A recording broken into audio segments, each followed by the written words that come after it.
Hello, hello, hello. Welcome. Thanks for tuning in. Can you hear me? Let's do a little audio test. Check the quality of the sound, that kind of thing. Hi, Arkham Librarian. First time chat. Welcome. Nice of you to tune in. Yeah, I can fiddle with a little low. Let's go. Ooh. How about now? Maybe it's just my gravelly voice, just gently waking up. Is that any better or no? Yeah, okay. Well, I can go even higher if people want me to. But yeah, I know I've not got a good streaming setup really. I've got a laptop that starts to groan when I do all of this stuff. So let's see how it gets on. And if I turn the volume up too much, you get a lot of fan, probably more fan than you get Frank. So yeah, we'll just give people a little bit of time to tune in. Thanks everyone for joining. It says we're up to a bunch of viewers already. That's very kind of you. And yeah, then we'll dive in. So, what's the plan for today? I want to play some Arkham, some of the classic. You can see some of the Frank fails in action. Um, and I want to build a deck. And I haven't actually decided what. So I've asked patrons of the cast what we're going to play next, but I've not said what, as in campaign, but I've not actually looked at what I'm going to play next. And it seems like it's a 3-horse race between Stella, Winnie, and Parallel Wendy. So I thought maybe we'd jump onto the old Arkham DB, do a bit of rummaging.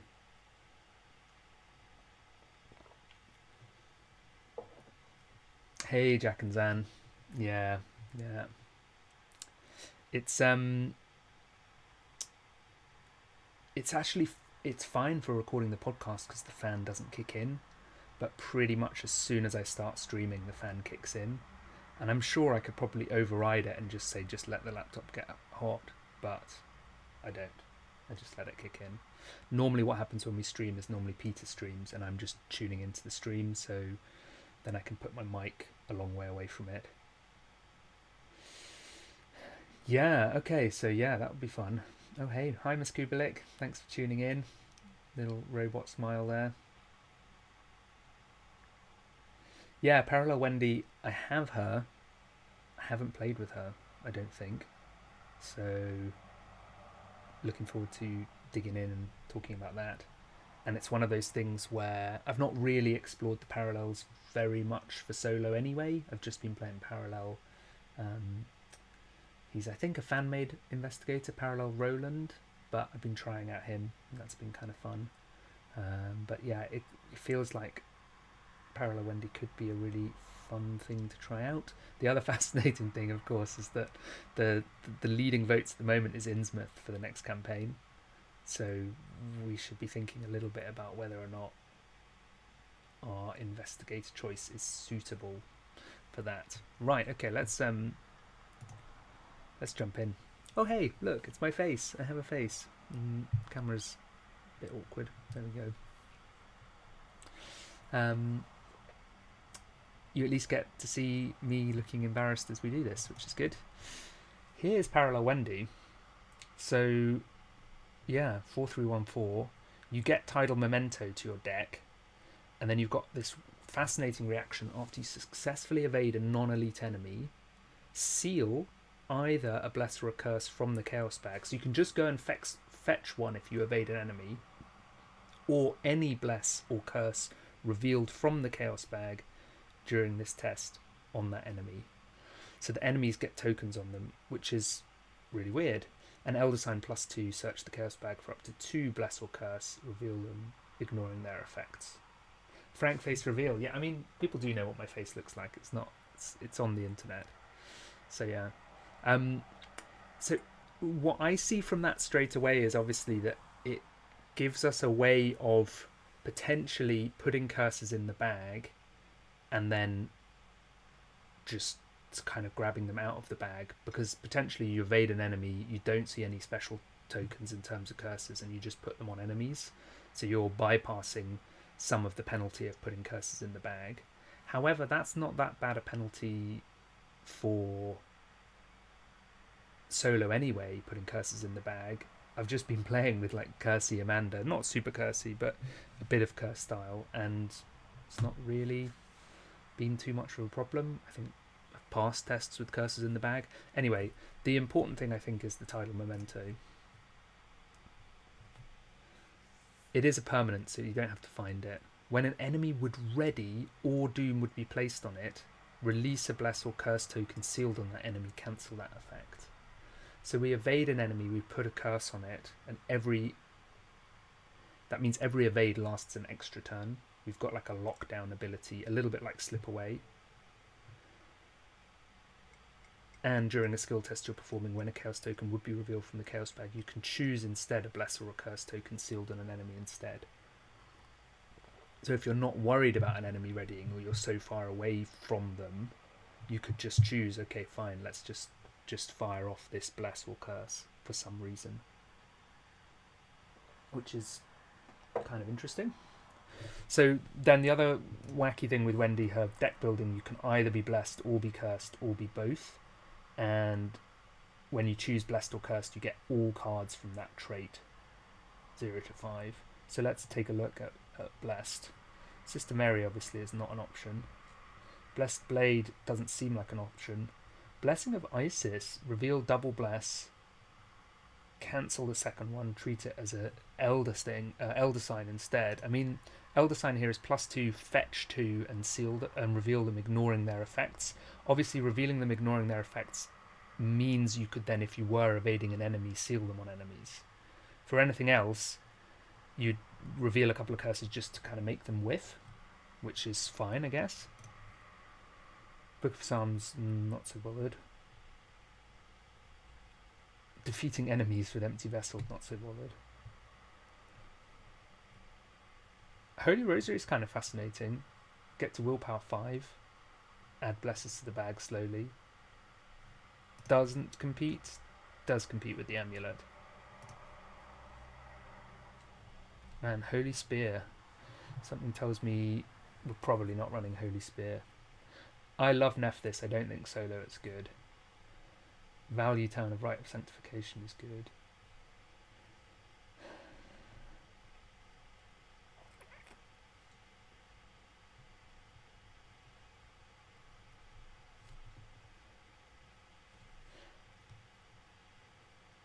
It's a fascinating one, isn't it? Guardian Blessed cards. So many of them interact with Blessed tokens, but almost in a counteractive way to how Survivor Blessed works. Cryptic Grimoire 4.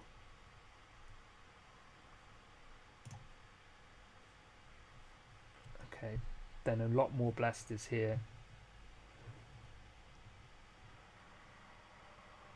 Jacob's pretty cool. Spirit of Humanity, that's worth bearing in mind. We'd have access to that even if we didn't go, well, it's blessed and cursed, so we'd have access to it. Now here's a card I was wondering about, which is Butterfly Effect.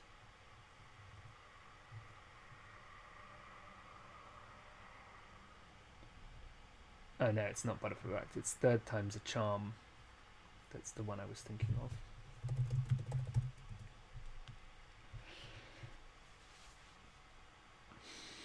Play when a skill test at your location begins. 1 costs 2 XP. Twice during this test, when an investigator reveals a token, they can cancel it, return it to the Chaos Bag reveal. So if we're doing an evade and we're high enough up, we could do some fishing.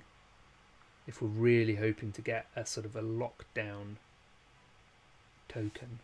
It's a weird one. Wendy is a weird one, isn't she? Like, I feel like the controllability for enemies is fine, but you're basically trading in her generally great ability at passing other tests. Well, let's keep looking at blessed cards. She has access to all of the Survivor ones anyway because she's Survivor 0 to 5. So what else does she gain? Eye of the Djinn. Turn a stat to 5.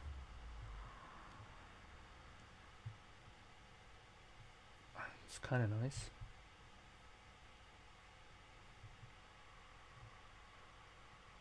Precious Memento, probably not, because it clashes with the relic slot. Priest of Two Faiths, it's weird. Crystalline Elder Sign, I'm a big fan of that. Enchanted Bow.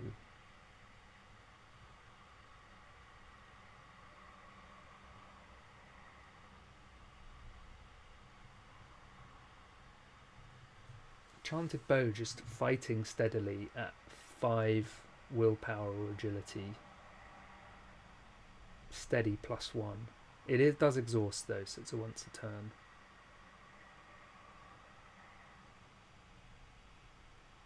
Man, weird. She could take it anyway, it's a half survivor. Please by all means shout out if anything comes up that you think, ooh, that looks cool. Because we can start building around whatever. Paradoxical Covenant.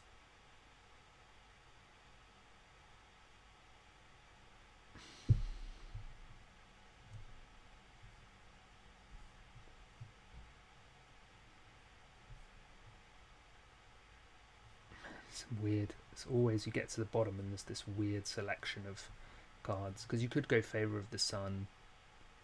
You could run Ward of Radiance if you're going Bless heavy. Do like Keep Faith, Favor of the Sun, Ward of Radiance.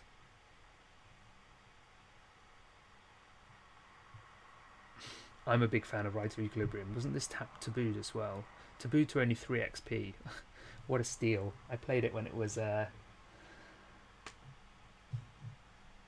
yeah. Dies just tuned in. So many of these conflict with her parallel front of card too. Anything that seals them, but then you could take normal front parallel back.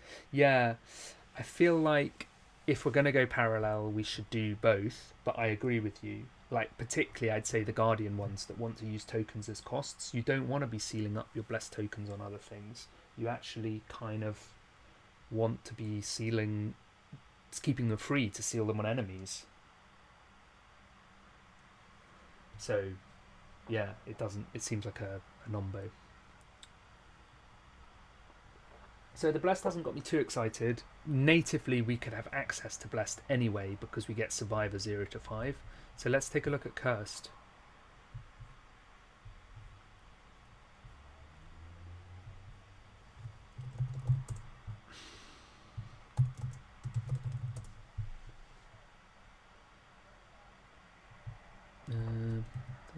Thought I did that.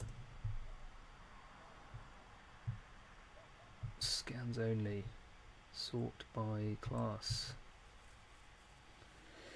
Hungering Blade Wendy. Let's do it. Okay, Blasphemous Covenant. Keep a curse in but turn it into a +1.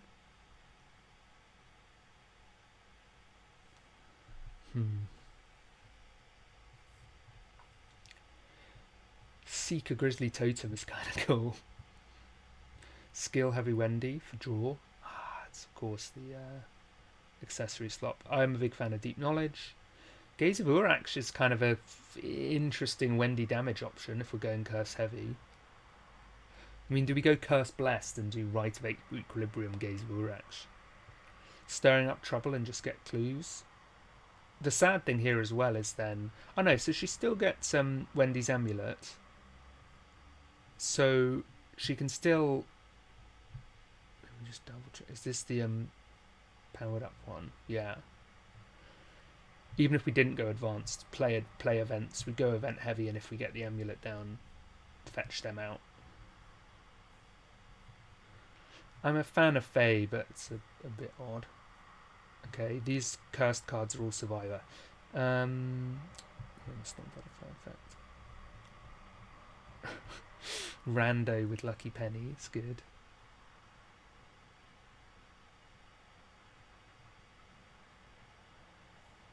Faustian is obviously another, so like even just access to Faustian and Deep Knowledge seems like a nice deal. Justify the means as well to just auto succeed tests at school. Then there is this option for like Spell Wendy. I don't think it's worth it in solo. How did Flute get tabooed? Oh, loses exceptional, so it's just 4 XP.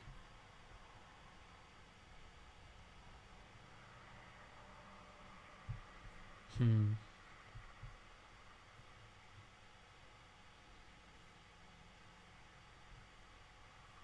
Right, Equilibrium is blessed cursed, so we could just do that anyway. If we go cursed, we get Favour of the Moon as well. Tempt Fate seems like a must include.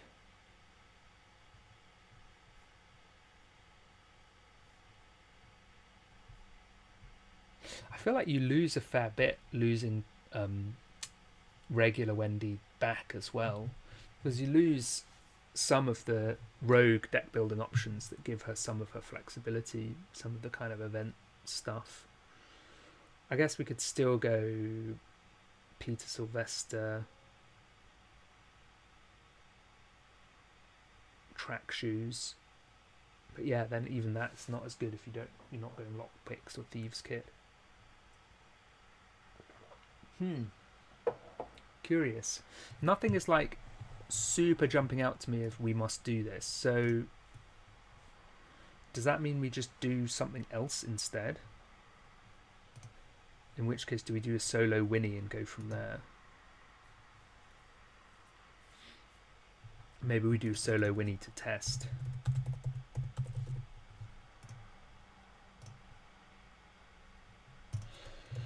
So are we going Thieves Kit? Probably. Are we going 25 automatic? Maybe not. Maybe Derringer. So that means we're going Overpower, Manual Dexterity,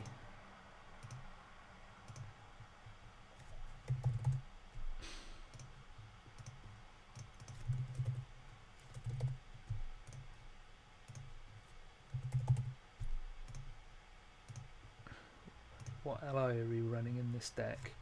We want Oppo, of course we do. We want Watch This, of course we do. We've got to take QT. We probably don't take Hatchet Man, but maybe we take Nimble. Oh, Courage. What about Courage? What about Perception? Oh, Lucky Sig. What am I doing? Like the best card in the game and forgetting it. This is like the most scrappily thrown together deck ever. Let's look at events. Yeah, I mean, it's maybe that I'm just a bit tired today. There's probably lots of things to do. What I can't see with Parallel Wendy is how to leverage that ability to make it good solo. And I've heard a lot of people talking how great she is as any management character. And broadly speaking, being an okay energy management character is not what we need solo. We need a good everything.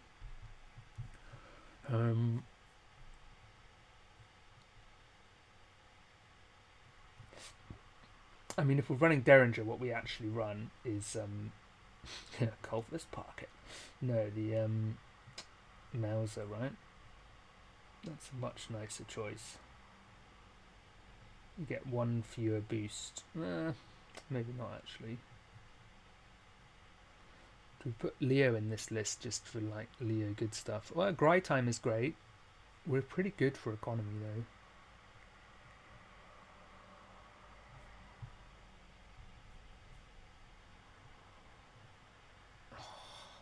Such a good card. Think on your feet.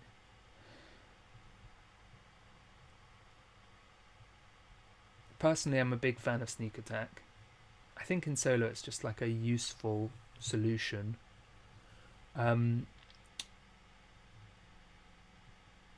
what are our issues with Friends in Low Places?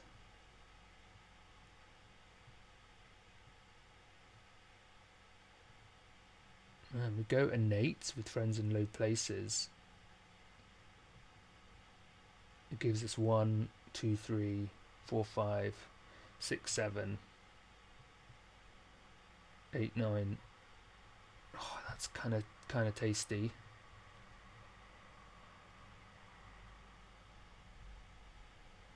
Like a hand refill, friends in low places.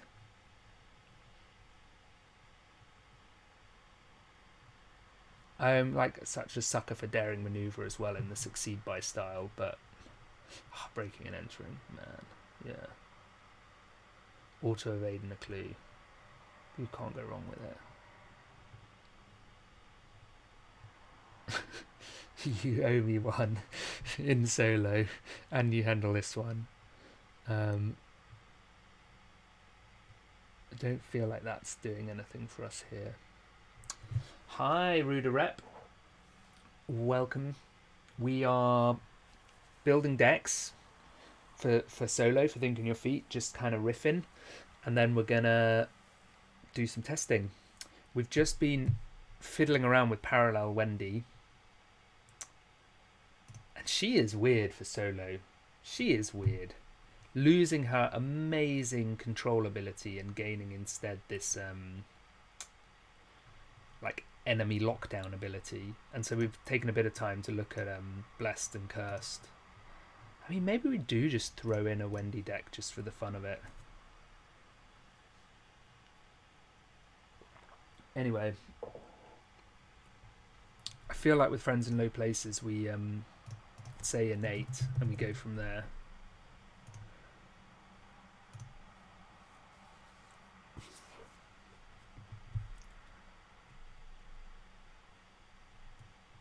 Maybe we watch this and run an ally. I don't mind not running an ally in Winnie, but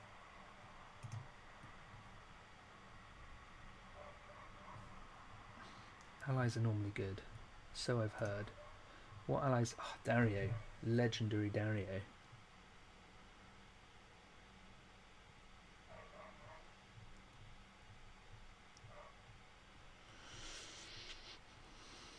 Sled Dog Winnie?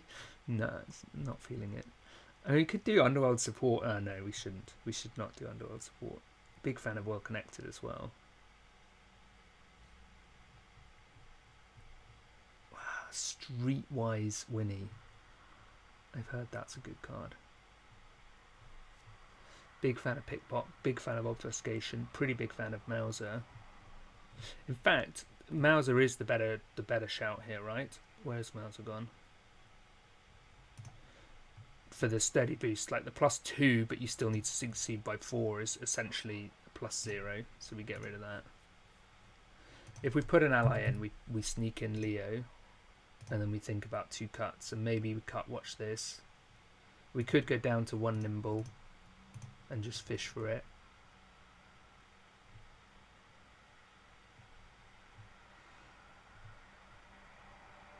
We cut Faustian, because Watch This is better for this deck. Yeah, Mauser is great. Oh, yeah, what's it called? Underworld Market. Well, the nice thing about it is when you purchase it, you have to add cards to your deck anyway. So, even if you don't have enough cards, you can just do that. So, like, if we were going to do it, we've got Thieves' Kit already, and then we would add Pickpocketing. I'm going to side deck it. We'd add Disguise. That's such a good card. We'd add Lockpicks, and then suddenly we're straight up at 8 with Thieves' Kit. Oh, Mauser takes us to 10. So that's, yeah, we do once we get there. You just side deck, slot these cards in, and then they're out of the deck as well. You're just selecting them. I mean, if we're thinking about like deck upgrades here, then I feel like Stylish Coat is for sure going in. What's it called? Underworld Market. Side decking that.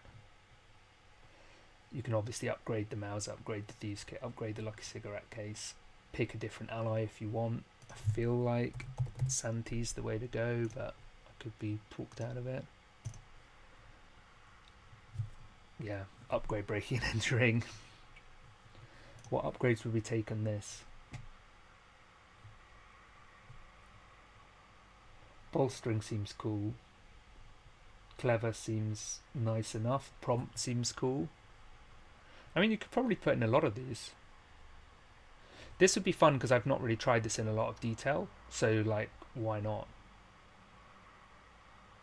We could also cheekily now take in the thick of it, put 2 straight away into bolstering to see how it goes and take a stylish coat. Yeah, hidden pocket is another option, right? We'd need a body slot card for it to attach to, right? Clothing or armor. And then we get an additional hand or accessory slot. Yeah. I mean, we're not running illicit accessories because we're running Lucky Cigarette Case. Unless we do, I'll take that with that. Yeah. But yeah, it works with the coat for sure.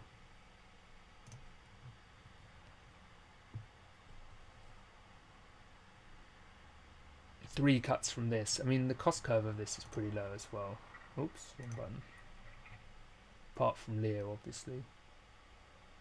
2 at 4, 2 at 3, a bunch at 6 and 2. Yeah, it's not as cheap as I thought. Because Friends in Low Places is 0 to play. Okay, well, this... Take a photo with your eyes of this deck. Memorize it. We're going to come back to it, because what we'll do now is we'll build a Wendy deck, parallel Wendy, and then we'll pick which one we're going to play. New deck. A survivor. She is an orphan.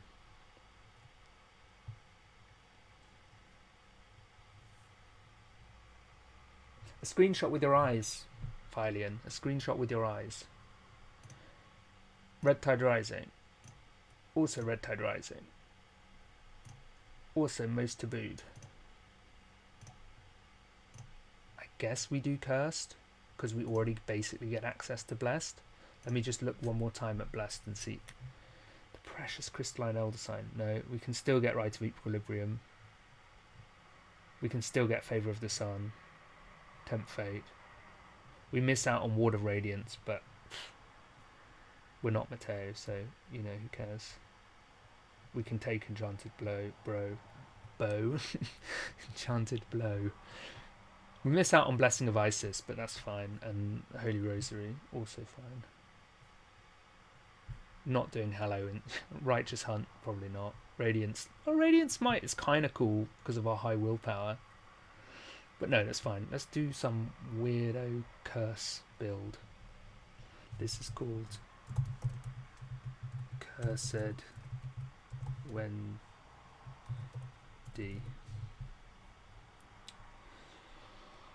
Okay. Man, already nervous about this. Ooh, grizzled. Straight away I'm excited. We could be a little bit sly and like make sure about Mythos Hardened, yeah. Or just always prepared. 5 XP always prepared and just keep recurring them depending on... I feel like we go Perception, we go Mandex, we go Courage, we go Take Heart. Maybe we go Resourceful and we come back to this in a minute. I mean, Pop is nice as well, but I'm not sure. Predestined? Nah, probably not. Events. Elwith seems good.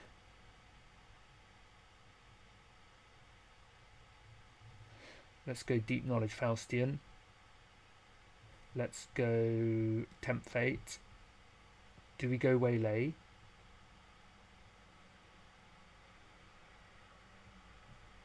Maybe. Did we go Winging It? Maybe. Pred or Prey. Man, just ruin all plans. A big fan of Makeshift Trap. We could do a simple Makeshift Trap. I mean, this combo's nicely right with like locking down enemies for a long time. A simple poisonous Makeshift Trap.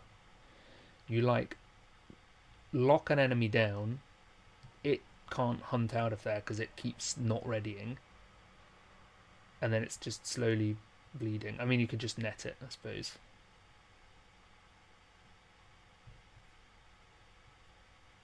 Oh, lucky, I've heard that's good. Keep faith.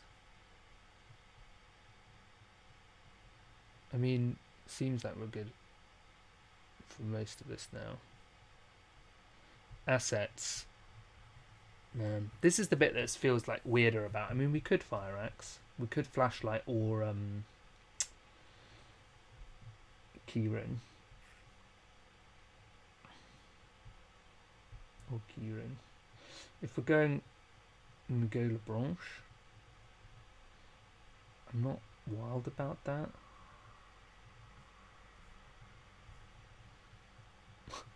Hyperphysical Shotcaster Parallel Wendy. You heard it here first. We can't even do the Moonstone thing.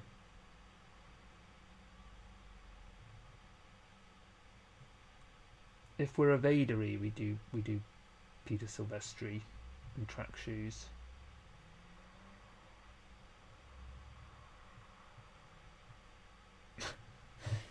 Sledgehammer, nice.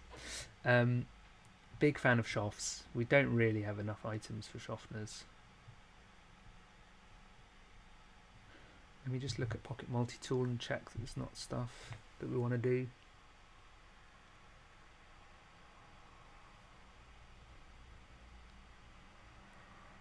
It's a lot of XP, right, for spring loaded. It's probably Signal Mirror, Magnifying Lens, spring loaded, which is 8 XP. I heard Lucky 0 XP.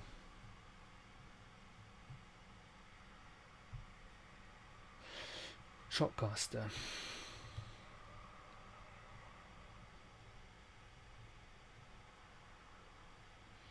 Yeah.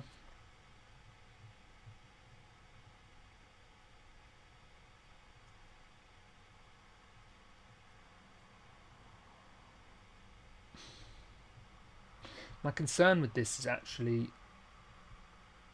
Where has it got with this?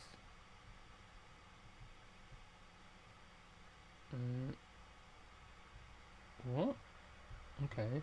Bit weird. Seems to have got a bit confused. Okay, let me just save this for the moment. My concern with this is basically there's so little damage output.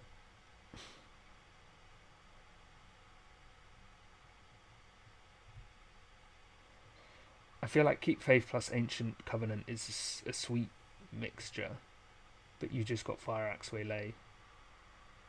But what did I have with the other deck building? You just get Backstab as well. You just run away from everything, which means you get rid of Lebranche. You probably get down to 1 track shoes. It's good, but not vital. Probably the Winging It goes. You're doing Keyring, Look What I Found, Lucky, Perception to get clues. Big fan of Winning It, but so be it.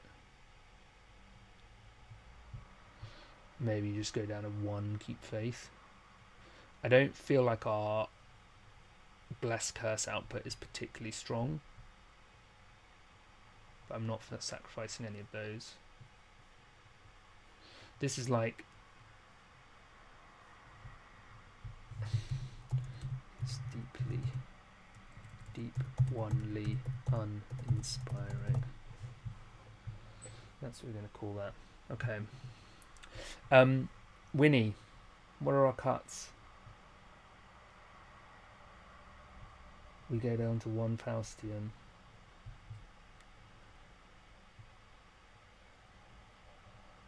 Rheastrad. To fight at 4? It doesn't let you use a different stat, does it?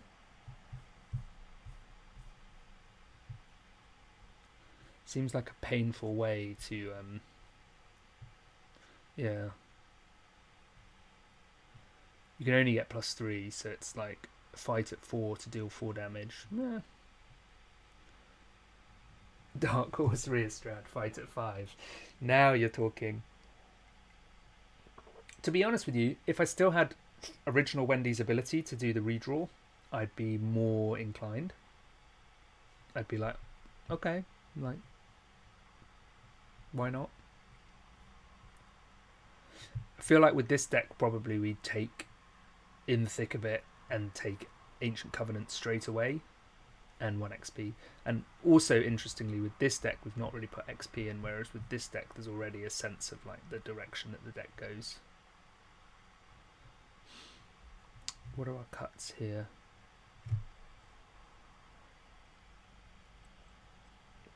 Don't make me cut Unexpected Courage.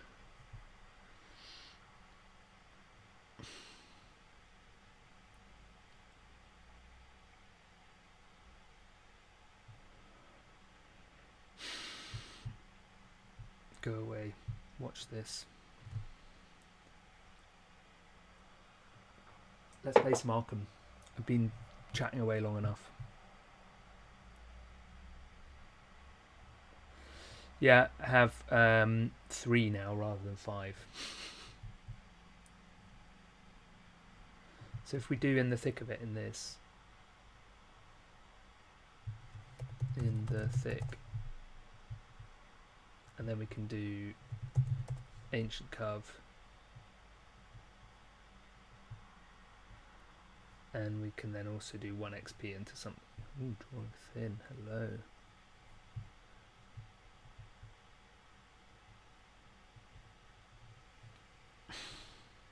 Oh.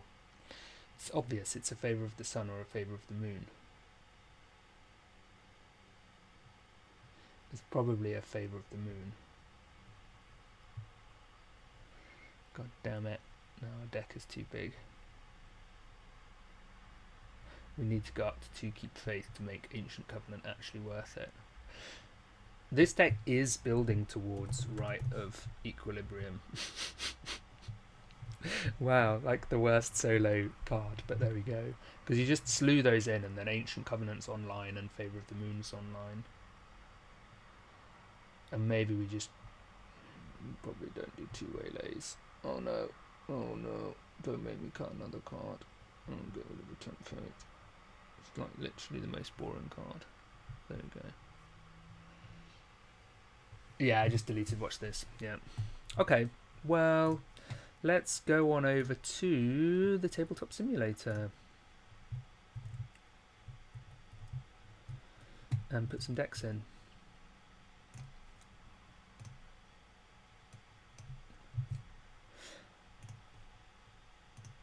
I guess the nice thing about this is they don't need to be great decks. We just need to have a play and remind ourselves what Innsmouth does.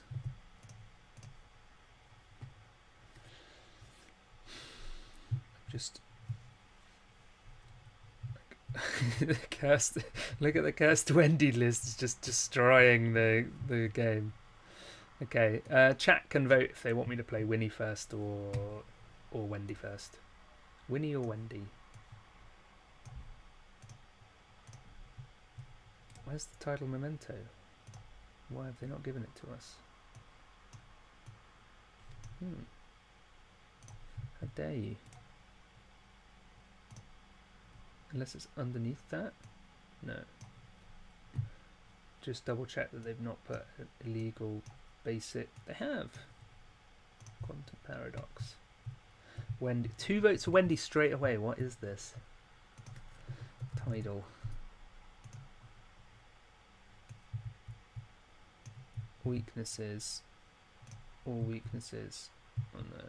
I'm sure I put Tidal Memento in the wrong place.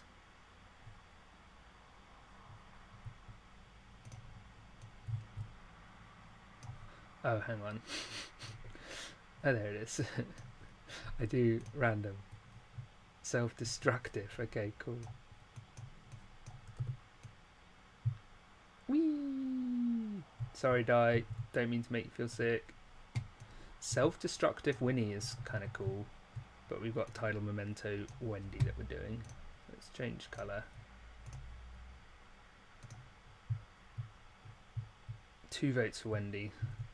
Let's go see me get destroyed.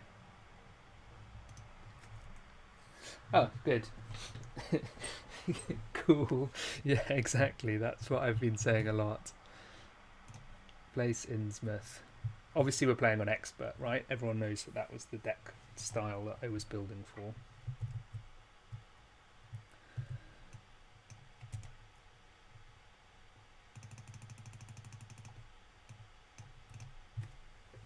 Skulls, -1. -2 if you're partially flooded, -3. And then you've got 2, 2, and 3. If you fail, you take a damage. If you fail and you have a key, you take a horror. If you fail, keys. Forgotten about them. Oops. Sorry, the game's lagging a little bit because I'm streaming as well. How do keys work? You pick them up if there's no clues. How does flood work? Bless and curse. Oh, that's actually fitting if we're going back to Innsmouth. We wake up, we're in a pit, we get all the cards, we get those things. We start at the unfamiliar chamber. Below, to the left, and to the right of the unfamiliar chamber. To the left, to the right, below. I think this always needs to be higher up. Here's us here. Let me just double check. Yeah, there's tidal tunnels, there's 2 keys, there's all of that stuff.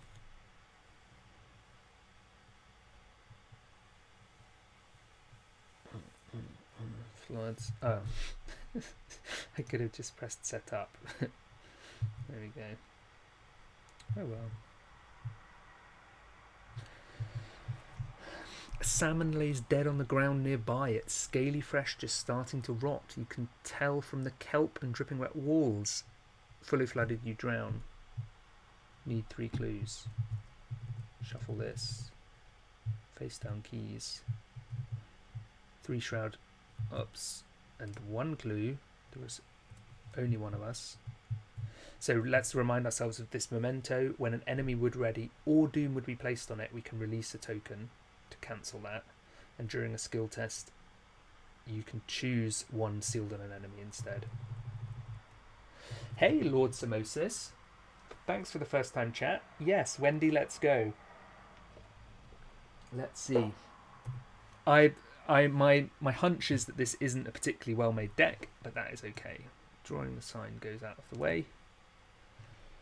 We've got a key, we've got an axe, we've got economy, we've got a little bit of cluey tech with perception, we've got a courage. We chuck the courage. Okay, fine. You really want me to get clues with perception? We've got no... Wow, whoa, what's going on here? Oh, I pressed that button, that's why. Never press little buttons. After it's revealed, randomly choose one set aside face down key. There we go. Some of the keys can do good things, so I feel like we try and percept. We almost certainly Faustian bargain. Do we keyring as well? Let's start investigating 5 on 3. Hello. Oh, yes. The full suite is here. Big fan of that. That gets us this clue.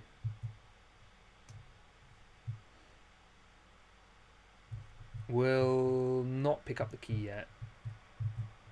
Do we just go ham and Faustian deep knowledge? I mean, if we're going to do that, we deep knowledge first. We draw 3 cards. Oh no, we're drawing the sign. And we put 2 curses in the bag. Our hand size is reduced by 5. Oh, that's nice. That's just going to wipe our hand. So we better play something. Do we actually need the Faustian dollar? We're going to lose a lot of cards, so we'll play the keyring. Enemy phase nothing. Upkeep. Oh, that's so annoying. We keep lucky. We keep fire axe. We keep courage and lose Faustian. Keep faith. Okay, man, drawing the sign. You're a real piece of work. What do I need to do? I think it's control 1. There we go. I'll do this so that we don't get sick. Control 2. Control 3. Add a doom. And away.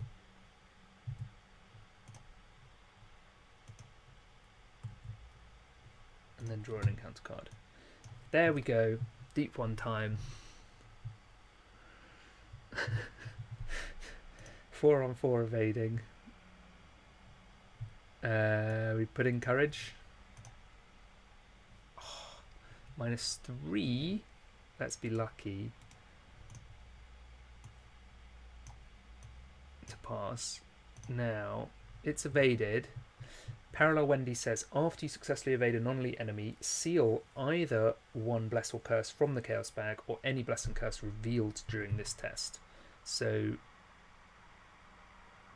if we go to take return, take a curse, put it on this lurking deep one that is here.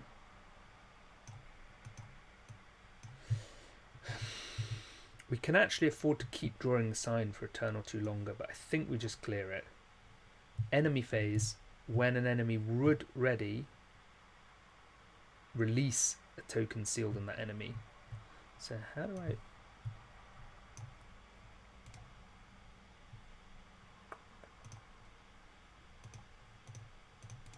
What's this? The way of forcing this curse back into the bag?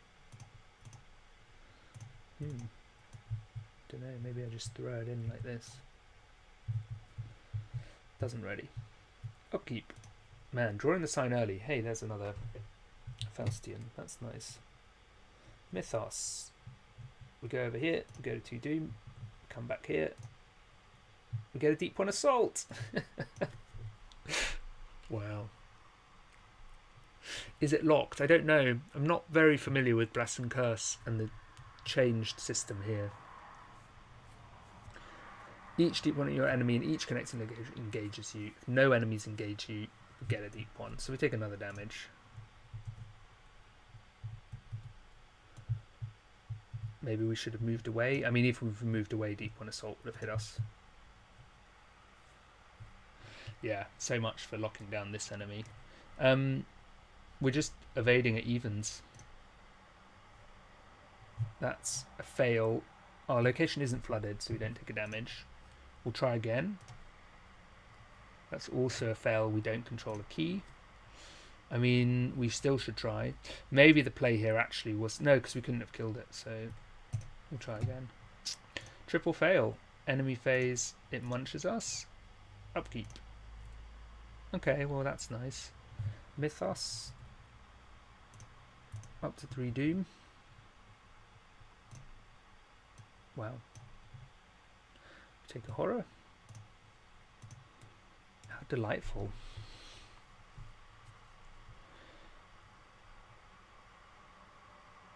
Yeah, well this is delightful because this confirms that my deck is excellent. So we'll evade the lurking Deep One with a take hard. Fail, draw 2 cards, get 2 resources.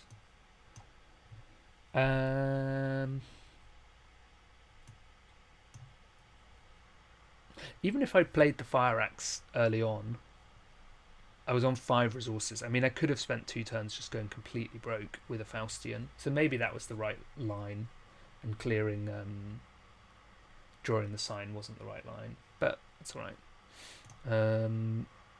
What do we even do here now? Evade 1, move away, take 2 hits.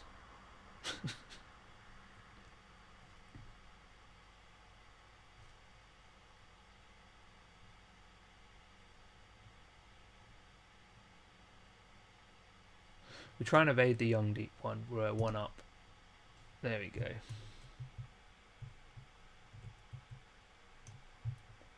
We have to leave this location, so we move. So we'll pick up the key, and we'll move away to here. So it's 5 Shroud because we've got a key.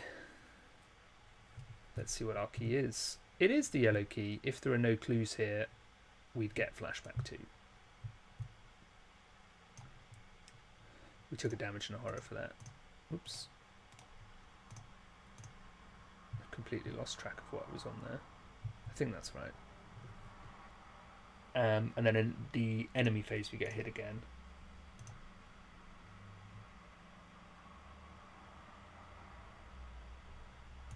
Okay, like the deck is saying, play Fire Axe. We now are just at such a tenuous spot. It's kind of amazing. 4 turns in. Dreams of R'lyeh. Okay, well it hasn't killed us, which is nice. We try and evade this one. This is so brutal because now we can't even leave because this guy just horrifies us. It's okay. This is, I think, over. So let's scrap it.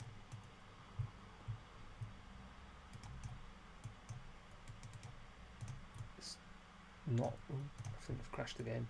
Not worth my time worrying about it.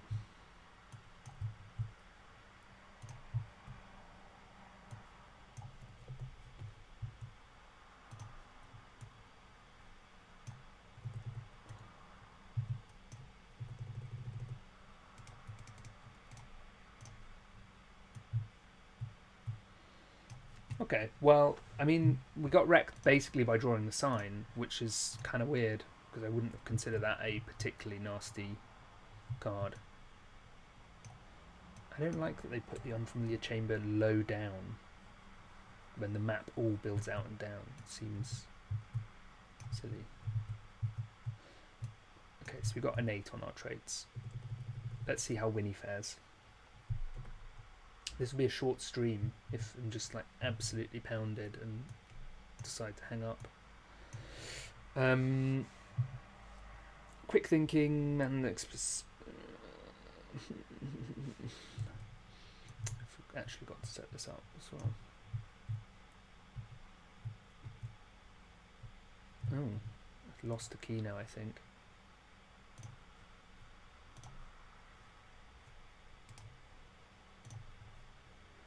Yeah, it's like, where's the the yellow key has been destroyed when I destroyed clues. How weird.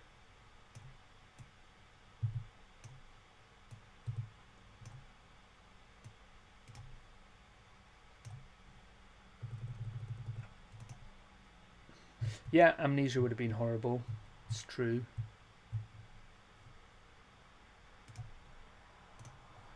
Can I find a yellow key in here? Yes. Be sure to shuffle this bag. You betcha. Shuffle these tidal tunnels. It's the unfamiliar chamber. It's going to be really annoying. I should have just reloaded the table. It's a shame that you can't like press a reload buttons. I've got Thieves' Kit in Winnie, and Intel Report, and Icons. This hand is not setting my heart alight, to be honest with you, so I'm going to chuck 3. I'm tempted to chuck Leo. Okay, there we go. There we go. That's like all our economy. So...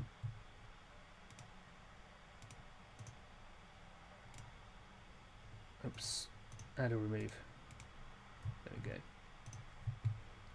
This seems like Faustian for go up to 10. 2 curses. Leo, go back down to 4. Lone Wolf, go down to 3. Draw. Okay, fine. We're arrogant. Upkeep. Wow. We're also self-destructive. My luck. Hey Dave, thanks for tuning in. We've been building decks. We built a couple of possible solo decks, a Winnie deck and a Wendy deck. I've already played a scenario with Wendy. We lasted about 3 turns and died. So that was fun. We're playing Pit of Despair. So now we're testing the Winnie deck. I'm playing pretty fast and loose. It's, I think, one of the joys of streaming that I'm not trying to record carefully because it's going to be a podcast episode that I'm then going to edit, and I want to speak precisely to make it easy to edit. With this, it's just like, oh, just have a fun time. And I've just drawn both of my weaknesses in turn 1 as Winnie. If I make this, maybe this, camera 1. Oops, no. There we go. We go to 1 Doom. I'm just going to double check that this is shuffled. We draw a swarm of rats. Okay. Somewhat. that's going to give us a damage.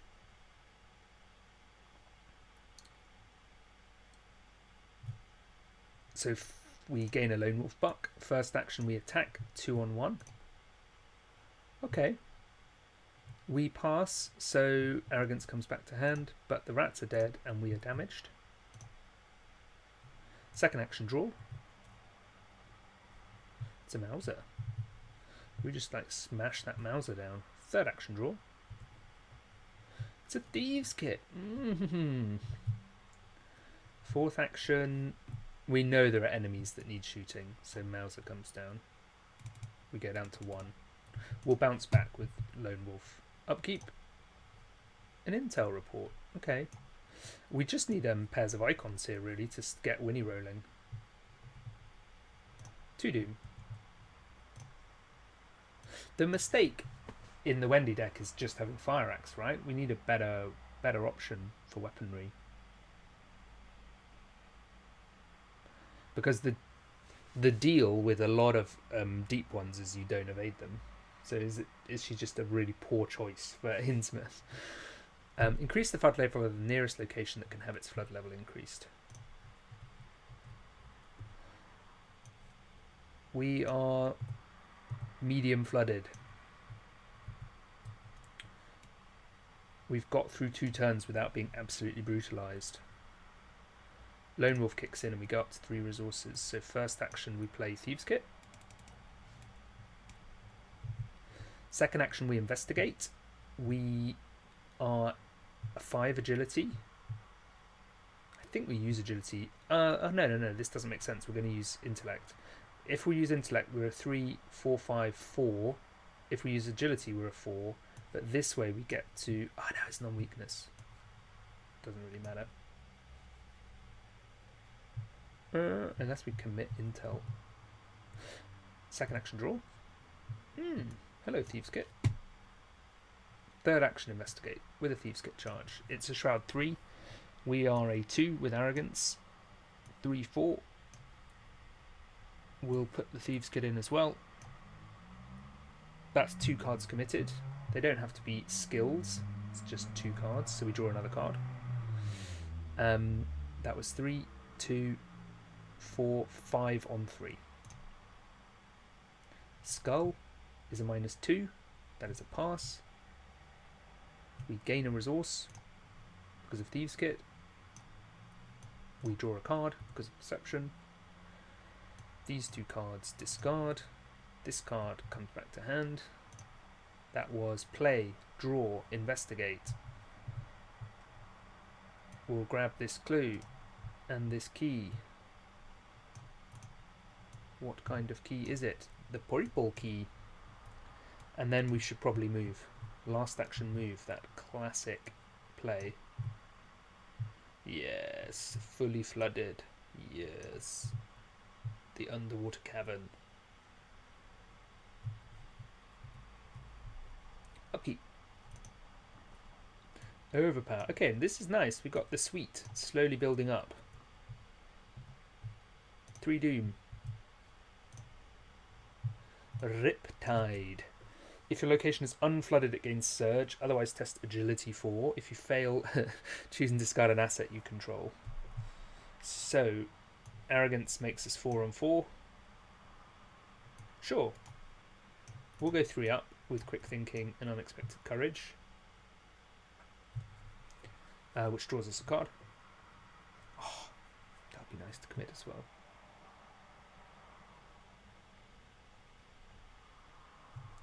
Three up. Cultist. -2. If you fail and your location is flooded, take 1 damage. I do not fail. I also don't get an extra action though.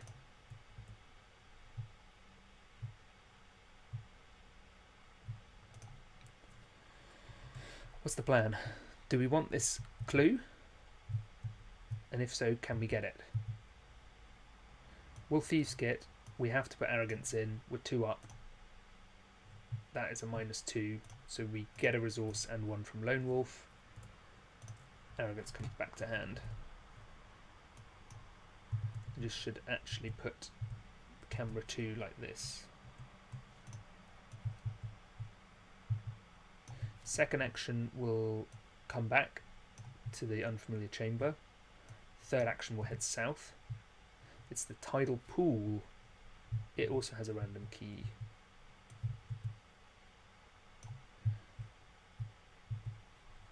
Last action will draw, I think. We've done investigate, move, move.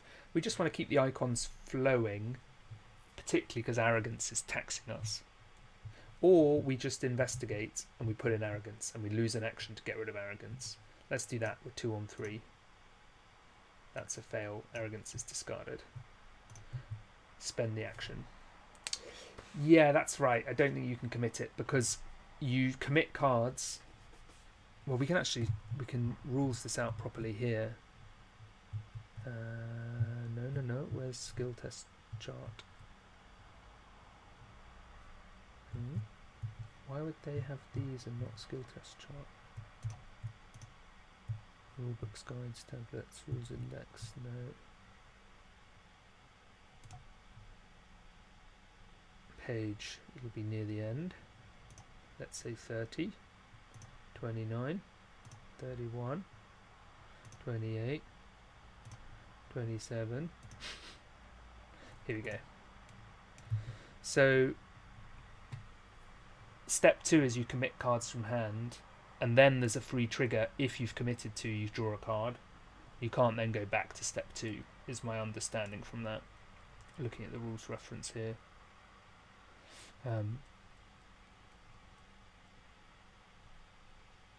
You can see where my mouse is by the word rules reference dancing around. So yeah, that's how that works, basically. Let's teleport back over here. Last action was getting rid of the arrogance. Yay! Oppo! This is nice. This basically reads, all of these cards now read draw 2 cards. The perception, the overpower, the manual dexterity. No, yeah, they do. 4 doom of 7. The big difference here is we've seen one enemy that was very easy to handle. There we go. We take a horror. First action, evade. We probably need to think about clearing self-destructive. We're a 5, 6, 7, 8, and that draws us a card. 8 on 3. -2. That's a pass. So we draw another card. 8 -2 is 6 on 3. We get opportunities back to hand. This is evaded. So ideally we would get the clue and we'd leave. So then we're going to investigate with Thieves' Kit, using agility, I think. So we are a 5 on 3. Do we do nimble oppo? Draw a card and dash away? Now, that would actually be a bit of an odd situation. If we nimble, we'd move away before we can pick up the key. We could plan to like scoot back through. I think we keep our powder dry. We could percept oppo, or we could just do 5 on 3.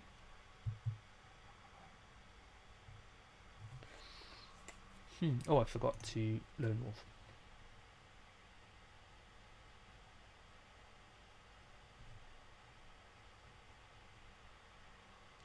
I don't think we do courage oppo. I think we just do 5 on 3.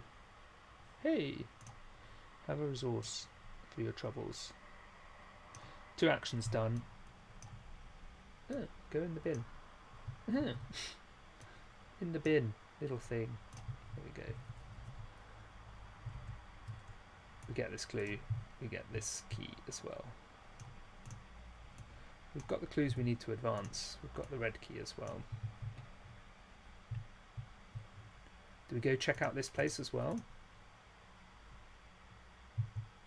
I can show you the deck list pretty easily, but I haven't posted it. Here. Let me see if I can make this work. Bing! Bong.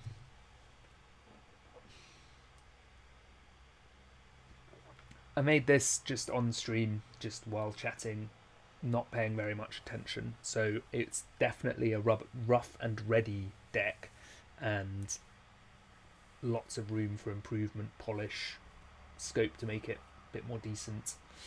But yeah, that's the list. The Wendy deck is really bad. But there we go. Yeah.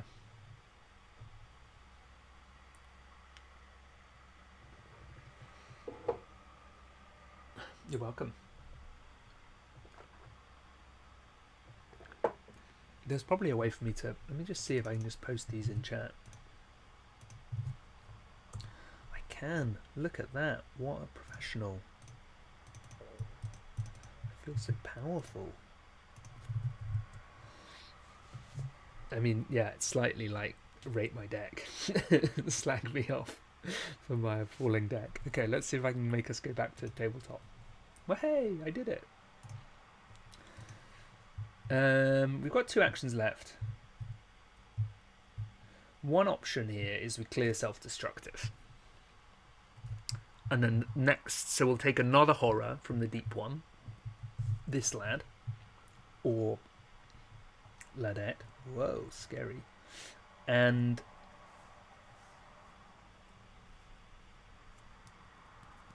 then our plan would be to actually kill it next turn. Fighting with the Mauser takes us up to 4. Overpower Oppo takes us up to 7. We're going to be hoping to succeed by more to ready the Mauser.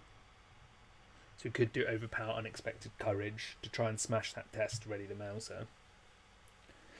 And follow up, do it again. That time with... We probably having to put Opportunist into both tests.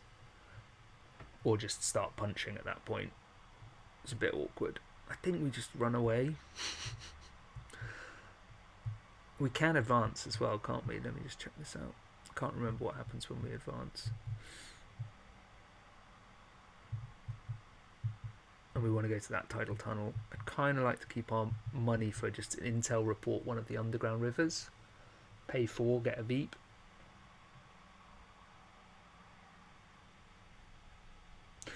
Yeah, we move away because once the map opens out, maybe we just never need to deal with this deep one. So we move here, and then, yeah, we will move into this one. Oh, okay, it's got the other key. That is delightful. Try and clear that out really quickly. The young deep one's now 2 away from us, which is nice. We do upkeep this other Leo, which is just a commit. We hit 5 Doom. And our encounter card is Macabre Memento. Test will 3. Ah, we didn't really put any willpower in our deck. We could do Courage Oppo to be 1 up, but then we're just losing those cards. We just take this on the chin. 1 on 3. Tablet. If you fail and you have a key, you take a horror. So that's just a cool 3 horror.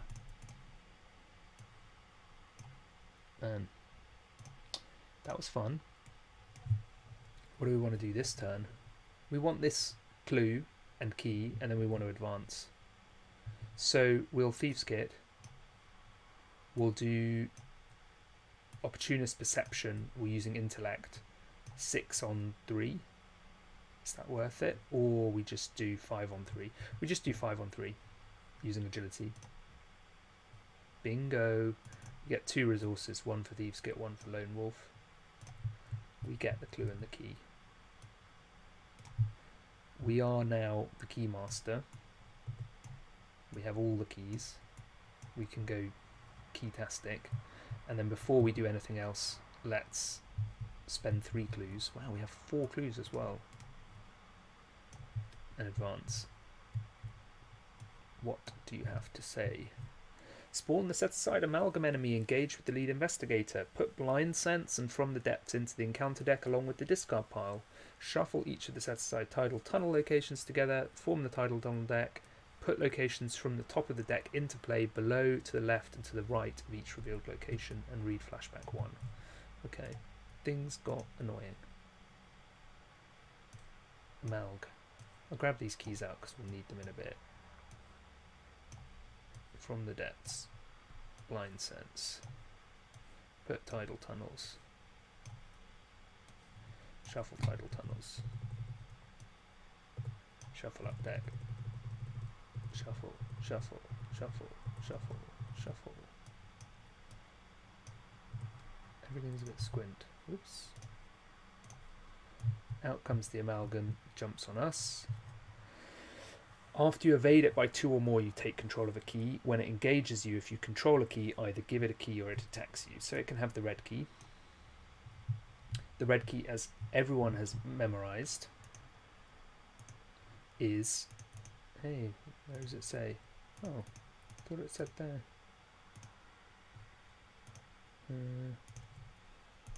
Where's the little... Oh, here it is, keys. A piece of amber in the shape of a fish's heart that whispers something alien to you when you hold it.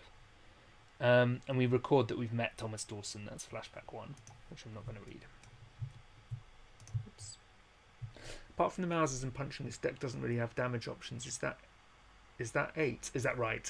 Is it going to be a problem that needs solving with upgrades, or is damaging enemies not really necessary with Winnie? I mean, Winnie also has agility 5, so she also has an evasion option baked into her. But yes, it doesn't have out and out damage. It's whether your view of dealing with enemies is that evasion and damage combine as a sort of a singular solution, or whether we need something else. I mean, the Winnie deck in theory could actually just run backstab sneak attack, and instead of Leo you could run Chuck, and particularly backstab 3 you could just backstab for days if it's rich. I think that's a nice style. If you're doing that and you're doing everything through agility, then you get 2 deck slots opened up from the overpower. Maybe part of the plan would be go so quickly. Like I say, built the decks really quickly, not with much thought. So, we'd have a think about it and plan. This isn't the level of thought that would go into a think on your feet. I'd put more thought into that.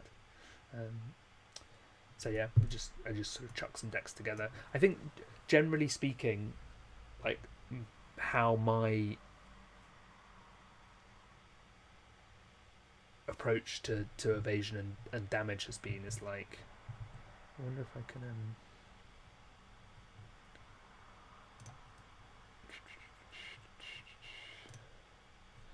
oops, nearly flipped the table.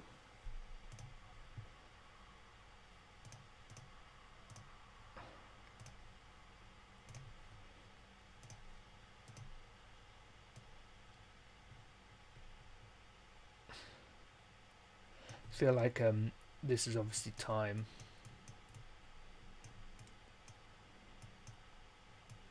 This is how much I valued fighting or evading value. The higher the mark, the better. I feel like when the game started, I valued fighting up here and evasion sort of here. And I think the game forced you to value them in those ways, particularly basically.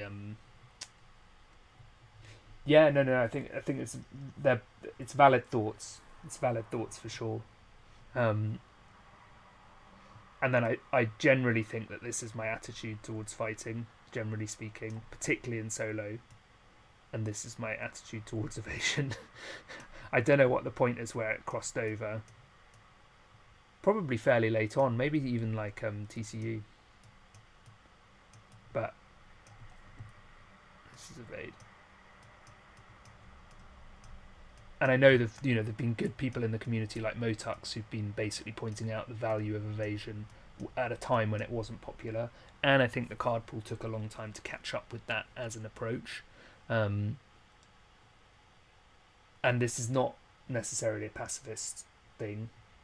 Skids through Cockos evaded basically everything in campaign. Yeah. But you're right that one of the challenges I would say in deck building for Arkham is that there are always compromises you have to make. Stuck on a little pen. There we go. And what I often find is that I sleep on willpower protection and enemy management when I build decks. And I just want to go fast. And that's obviously not that worthwhile all the time. Now, you know what's weird about this? Put locations from the top of the title tunnel deck into play below, to the left and to the right of each revealed location. I wonder what the order is meant to be for that. So like in theory we should do below for each of them. Below. And then we've only got one to the left and one to the right. I'll put it out here. move it if we need to. We've got, what, 3 left. So if we go here, we get 1 brown. If we go here, we get 1, 2. It's weird how the map goes. I think I've done everything else right. After a location is revealed, put locations from the top of the tidal tunnel deck into deck below to the left and to the right of that location. There must be a way out of here somewhere. If each surviving investigator who resign advance. Yeah. We've got 3 actions left. Let's evade the amalgam.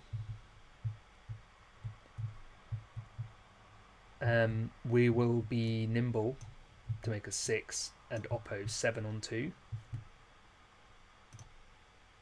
6 on 2, so we succeed by 4, which gets us this key.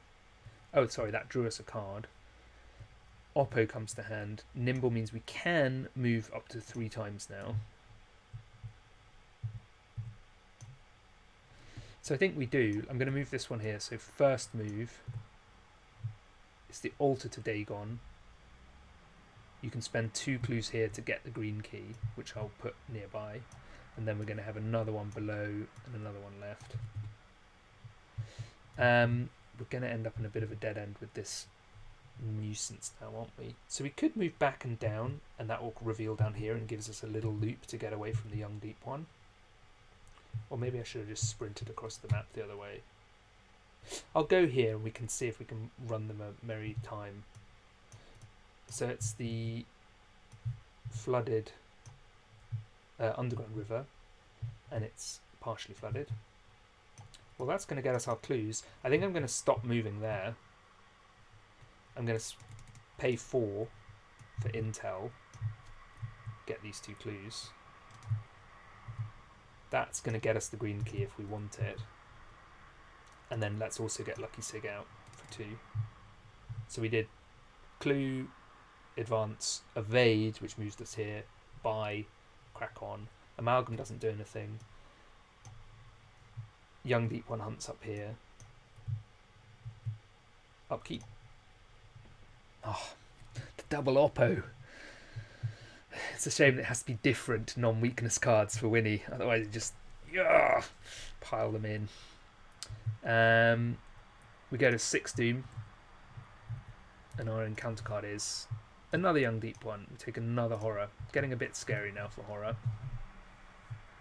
Do we want to try and kill this one and then bug out? Other options: evade, move.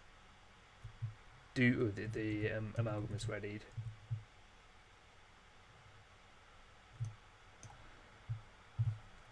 Backstab could be a nice include in this. In fact, if we took out Mauser and Overpower, we get 4 slots. So we run 2 Backstab and 2 Slip Away, or 2 Backstab, 2 Sneak Attack.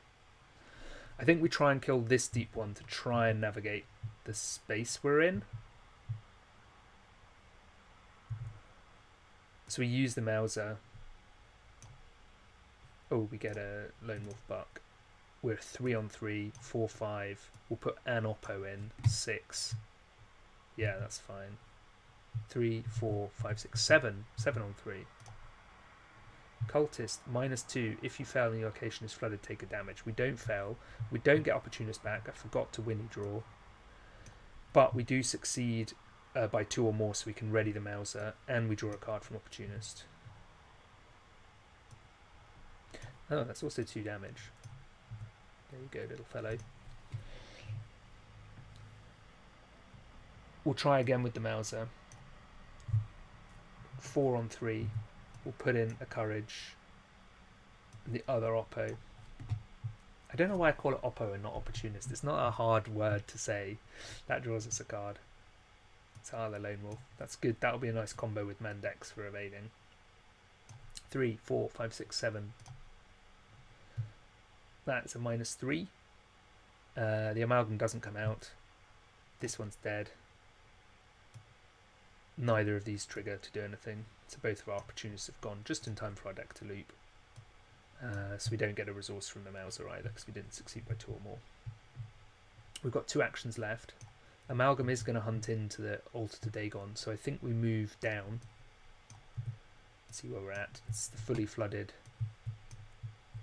And we move left.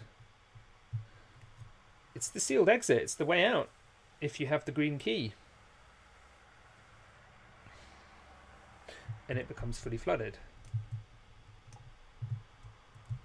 Am I missing something about flooding or no? No, I think that kicks in now.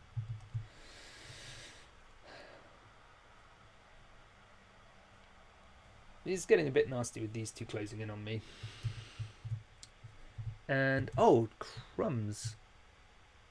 Forgot to be self-destructive and take 2 damage. That was a reason not to kill the other deep one. There we go. If you're just tuning in, I see we've got some more viewers. We're streaming some Arkham. I've just built some decks very quickly, very roughly, and just testing them out against Pit of Despair to entertain myself. And hopefully you too.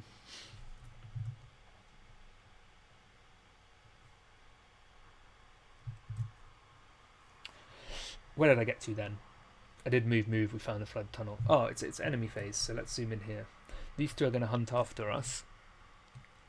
Now, the hunting decision here is really interesting, because what we could do is move up next turn, move up, get the green key, in which case we'd want both of these to hunt down. We couldn't quite run past them both. A scout ahead might be really nice, you know, to just go 1, 2, 3. Like, scout ahead is not useful in solo when you're slowly working location by location and clearing stuff. But it is useful in solo for situations like this where you just want to turbo. I think we still... So they would come down like this if we hunt like that, and then we'd hunt up, go up. Other options that we have them both hunt across. We wait for them to move, and our turn is to clear out of here, because we don't want to leave yet, because we want to go VP hunting. So let's do that. Upkeep. Friends in low places. Ooh. Quick deck check. We've said innate. We've got 1, 2, 3, 4, 5, 6, 7, 8, 9, 10 innate cards. But I see I've got 1 in my hand, and in my discard pile we've got 2, 3, 4, 5, 6, 7. So there's 3 in these 8 cards. So this could be 0 cost, pay 3, draw 3. No bad thing. And it would be anything you can do better, which is nice. The other quick thinking, the other courage, I think. Anywho, we're back to 0 doom. Increase the flood level of each revealed location. And that's all. You're flooded. You're flooded. You're more flooded. You're already fully flooded. You can't be fully flooded. You're already fully flooded. What's next? Same breathing issues. Undertow. If your location is unflooded, it gains surge. Oh. Okay, we'll try and clear that, I guess, as a free trig. You have to lose a card to do it. We could lose the Leo, maybe. So, let's play Friends in Low Places. Search 6. Oops. I need to have a Lone Wolf Buck. Search 6. Not an 8, not an 8, not an 8, not an... 0 and 8s.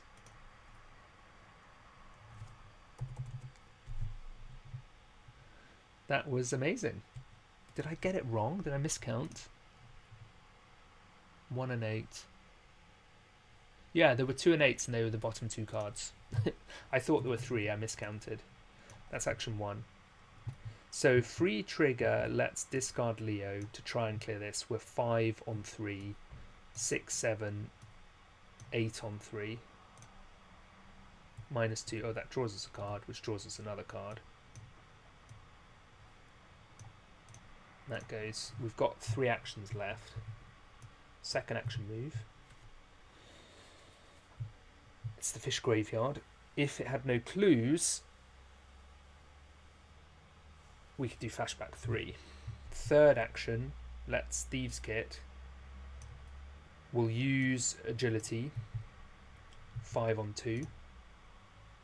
That gets us a resource, gets us the clue. We do control the relevant key because we have everything, so we get flashback 3.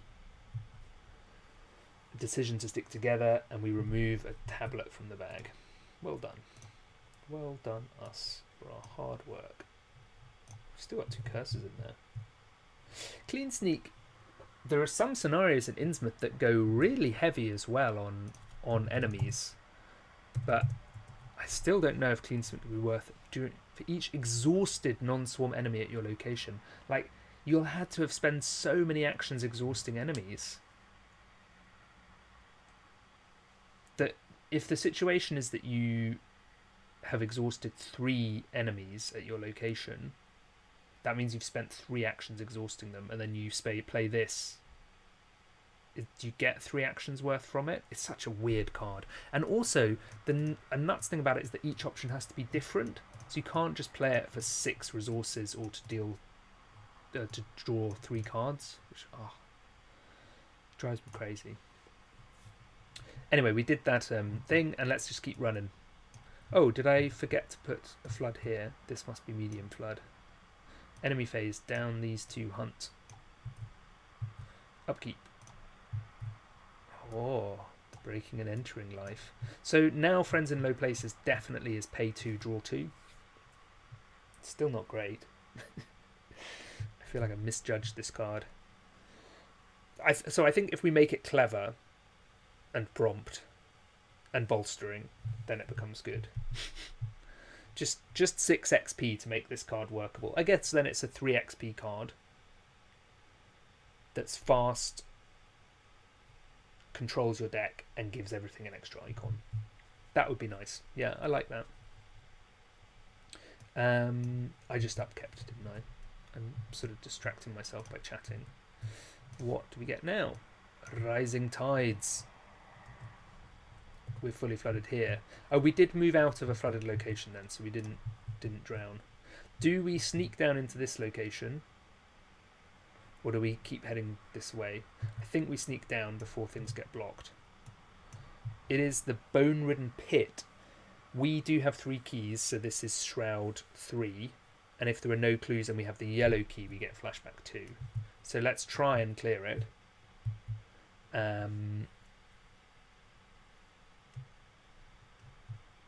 Second action. Oh no, we need to be quicker than that, don't we? We need to just go for it. So we thieve. Whoops, wrong thing. We thieves kit it. Oh, I've been forgetting Lucky Cigarette Case. I think I've shortchanged myself 1 draw? 2 draws? We're 2 up now. That's a pass. We get 2 resources because I forgot Lone Wolf. We get a clue. We do that flashback, which is the Remove Occultist flashback.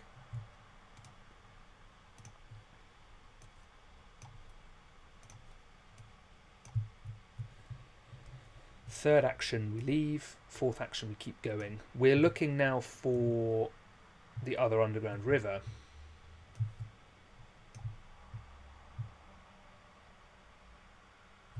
Oh yeah, we should have flooded this as well when we did that. That's nice. That's all nice. I think there's another intel report in our deck somewhere. Enemy phase. We've got a little conga line of a young deep one in the amalgam. Upkeep. Get a Mauser. Mythos, we go to 2 Doom of 8. And our encounter is Blind Sense. Test agility 3. If you fail and the amalgam is in play, it zooms over and hits us. We're 5 on 3. A Mauser and a breaking and entering makes a 7 on 3, which draws us a card, hoping for intel report. We do pass by lots, so Lucky Cigarette Case draws us a card. Man, let me just check if I've not forgotten an intel report. Yeah, it's in the bottom 2 cards. Big pass there. What's going on here? About to loop our deck. Sanity's getting a little bit scary. So what do we do here? First action, draw. Second action, draw. Third action, intel. Going down to 10.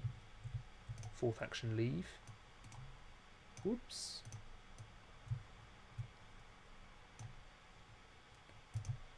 Yeah, fine. We're fully flooded next turn, so we'll have to go through at least a partially flooded. Enemy flays. On they come. Upkeep. Go up to 2 horror left. Wow. Deck shuffles up and gives us intel report straight back. Just like, okay. We've not done purple, so that's here. So it's going to be 1, 2. Getting a little bit blocked in. Maybe we bail on that. What's our card? It's a Lurking Deep one, which damages us.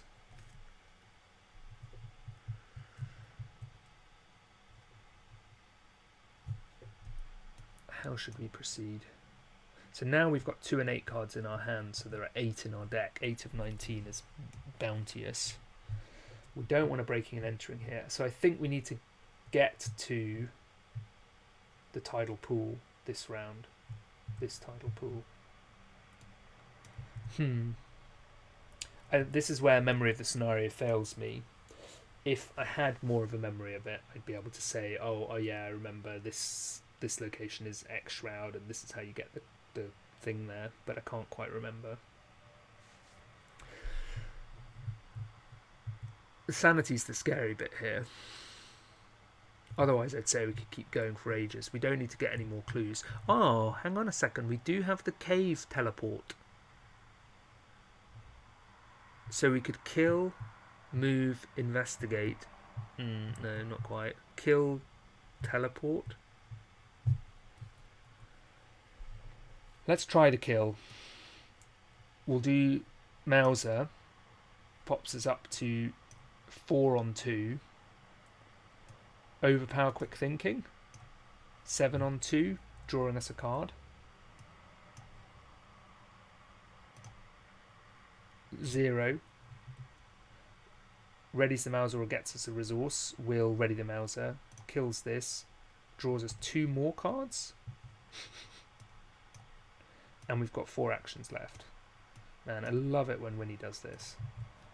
So let me just count again. 1 here. 1 to do something. 1 to move back. And 1 to teleport away. Let's do it. Second action, move in. It's the idle chamber. It has the blue key, which is here. It's 4 shroud. If there are no clues on idle chamber and you control the purple key, it opens the stone door at the far end of the chamber. Perfect. Third action, we play intel report for 2,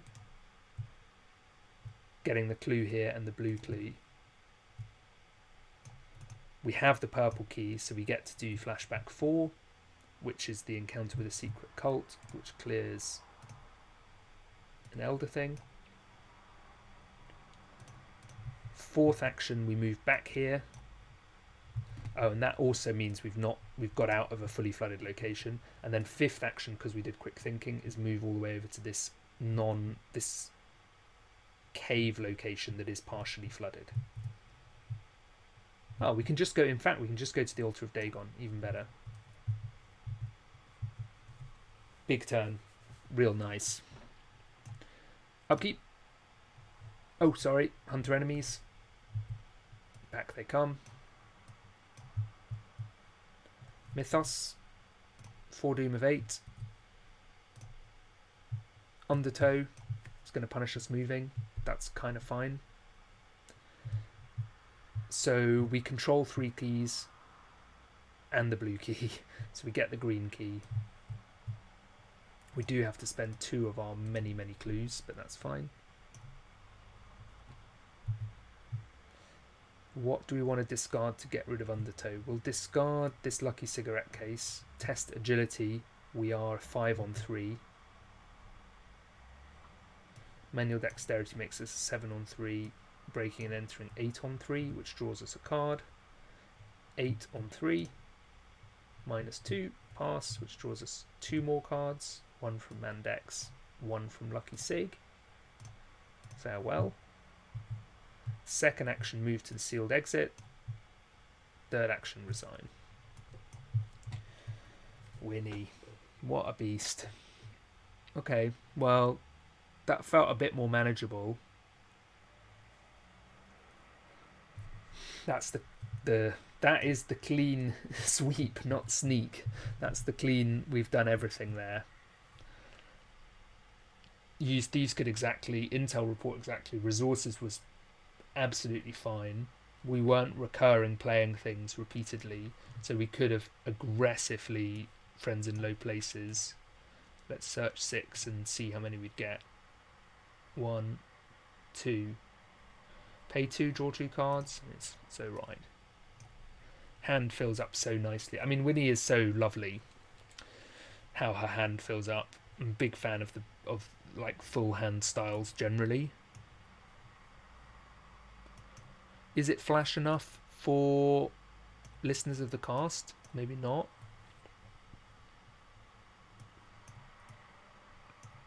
It's kind of just good stuff, Winnie.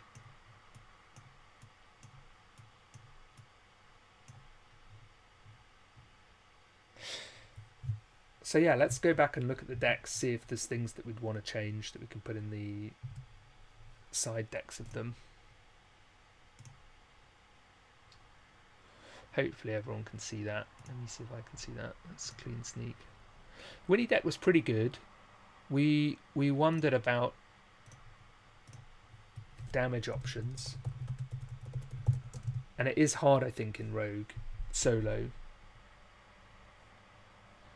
Resources were really good. Resources were tip top. With Stylish Coat, they'd be even better. The Faustian could go, because then Stylish Coat Lone Wolf, you're just getting 3 resources a turn. 1 from upkeep, 2 from Lone Wolf. The draw was fine. It's just like, well, let's go higher level. Derringer 2. Probably not. Sorry, that was automatic 2. Derringer 2. Thompson 2. Rock the Beretta. That takes up our hands though, so it's no. Man, run Blur. That's really nice. Extra actions. Typewriter probably not. Honestly, I feel like the Chuck play is good. Just because of how powerful that is. Delilah, hey? If we're evading anyway, and we're rich. Oh, there's also Dirty Fighting now. A one-off Dirty Fighting in the Underworld Market deck. Get Dirty Fighting down. Turns all the guns on.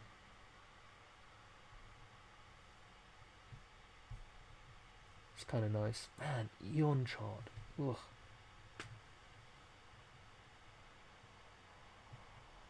Garrot Wire Winnie.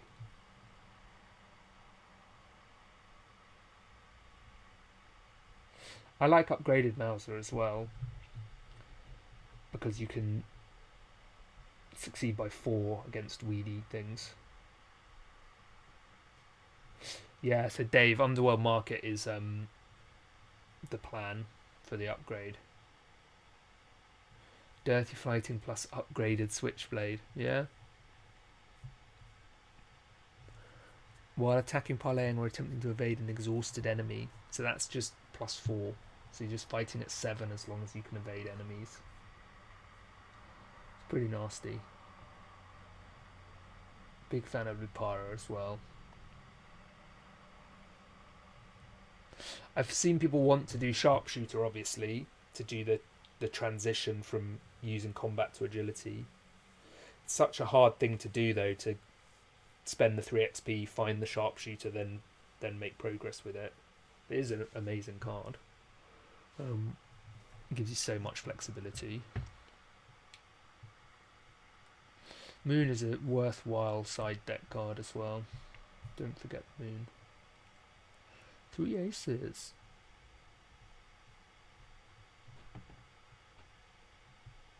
Sniper Winnie. You could do Rear Strat and Winnie. That's better than our cursed Wendy.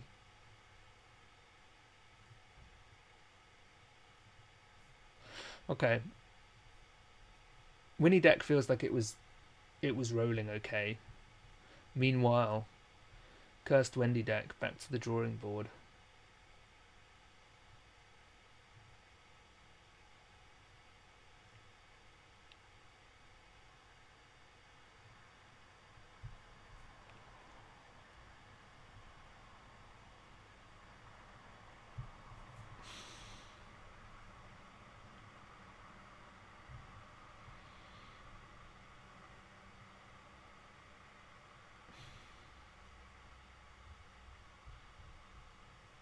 Improvised weapon is sort of alright.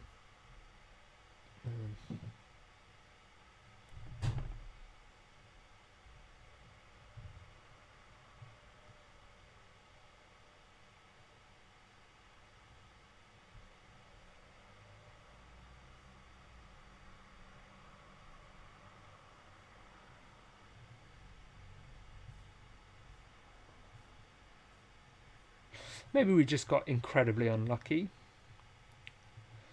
But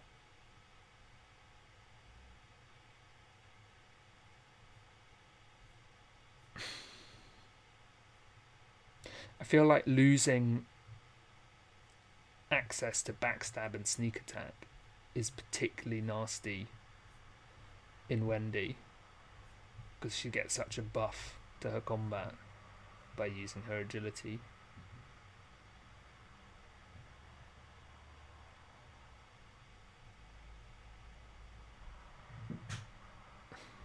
Survival instinct for deep ones is kind of nice, although they're just waiting.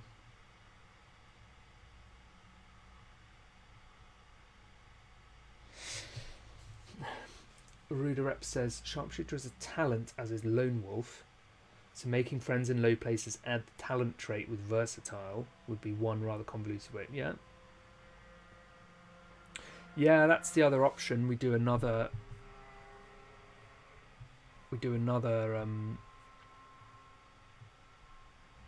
Wendy. We do Blessed Wendy.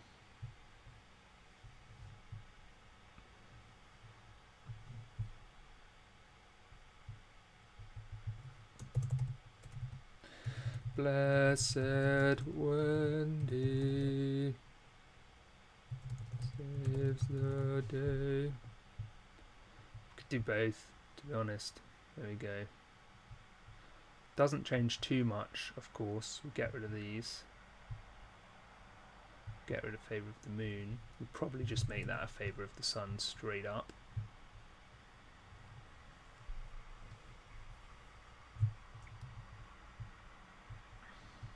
Put all of the cards in that we can take. Let's look at assets. Is there a better weapon?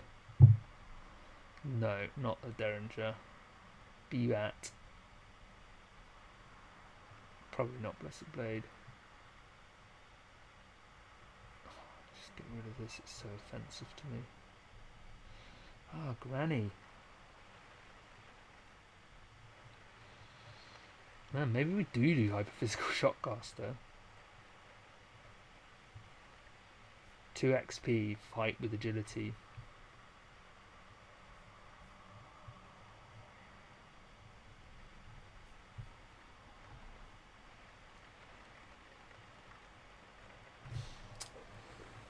Underworld market deck I ran had Sharpshooter. This is why it needed the market. There wasn't enough spec space to have the right ratio of skills otherwise. The transition isn't too bad if you have Delilah as your ally, because you just use fight until you find Sharpshooter and both are boosted. Yeah, that's really nice. Definitely publish it and share that list and we can talk about it because it sounds cool. Meat Cleaver is also not going to do much.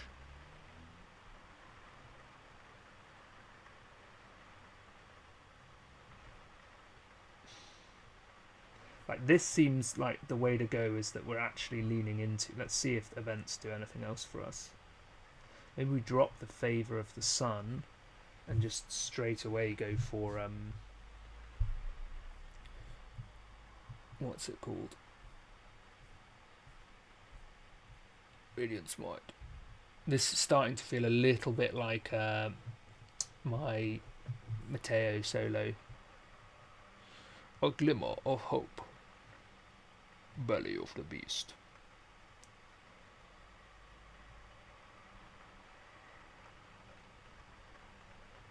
End of the road. Hand of fate. Could do improv weapon. It's still hard to land.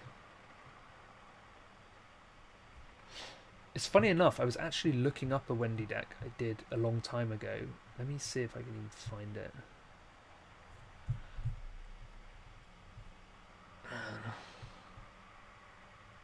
This is from a long time ago, this list. Look at this. So pure. So pure. Untabooed elusive. Dig deep. Look at that cost curve. Ally is just stray cat to save money. How does this deck upgrade? Adaptable into cat burglar. Legendary.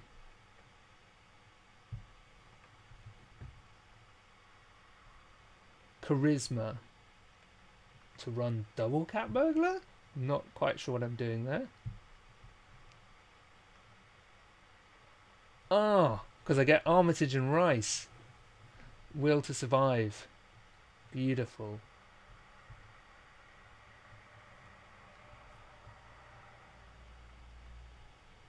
Put stray cats back in.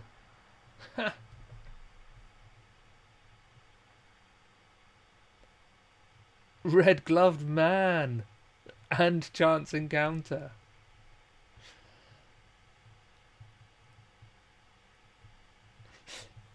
As you'll see, I didn't put in improvised weapon.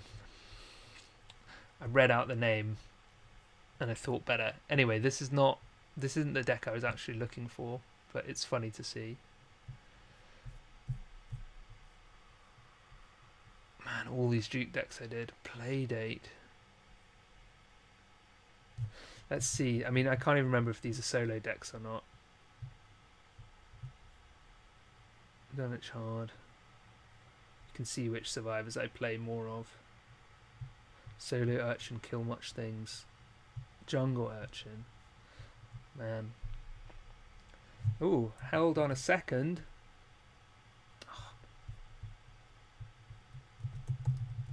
Classic Wendy by Frank.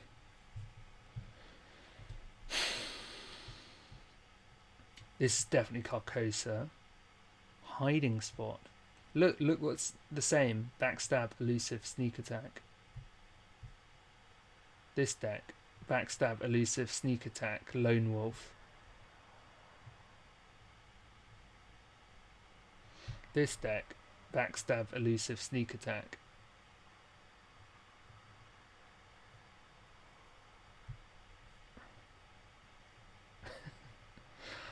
This was clearly where I was trying out one-offs. Lockpicks is another big one. I think this is one I played on the cast actually. Just showing off the kind of flexibility and power of Wendy doing Wendy things. Is that all the decks? Where's Classic Wendy by Frank? Yeah. This one doesn't have elusive. Yeah, Lucky Sig is so nice. It's double or nothing, so cheeky. 2 waylay, 2 backstab. Anyway, what have we learnt? Not much. We'll side deck another one of those. We've actually got 5 cards to play with here, so it's no bad thing.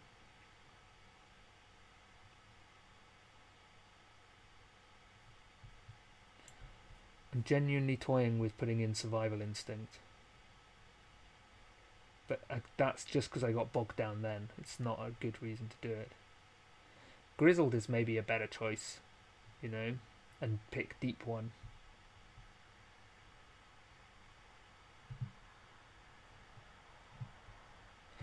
It also helps then with future evades.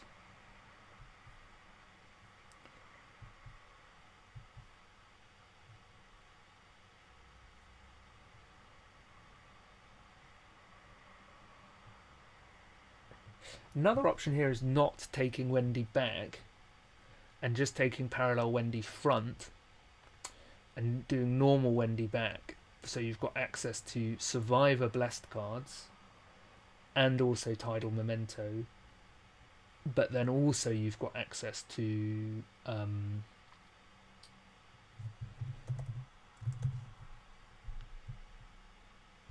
Rogue, which is no bad thing. I have actually played Wendy on the cast before. It's another reason not to play her.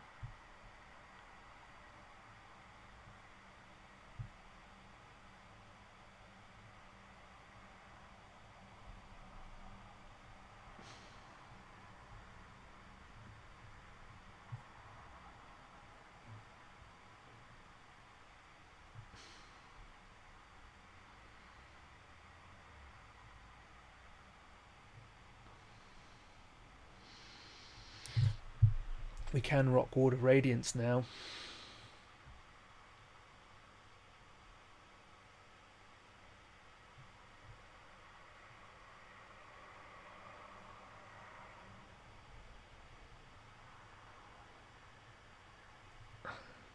Or indeed Test of Will.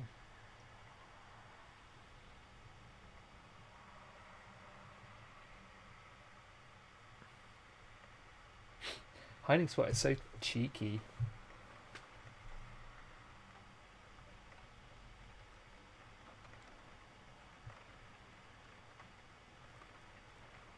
It's actually nice, right? If you've evaded enemies, they ready and don't engage you, which shuts down. I'm sneaking in a hiding spot here. Okay, Blessed Wendy saves the day. We'll do a quick test of this and see how we get on. The easiest way to do this is just load a new table.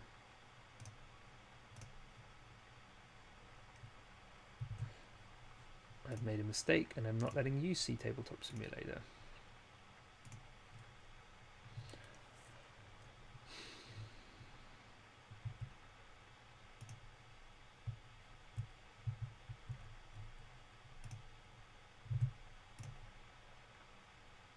Oh, I was too quick to try and load in that deck. Doesn't want me to. No, that's Edge of the Earth. Okay, Innsmouth. This is where we have to try and get some retribution for what we just did. Let's see if our name breaks the game. Yeah, okay. We want to grab Through the Gates, yes. Absolutely legendary. Oh, it didn't... Oh no, maybe it's got it here. Yeah, Tidal Memento's here. We get 1 and 1 for damage and horror. Okay. Let's see if this works. Nice, it does. We're going to try it that way then.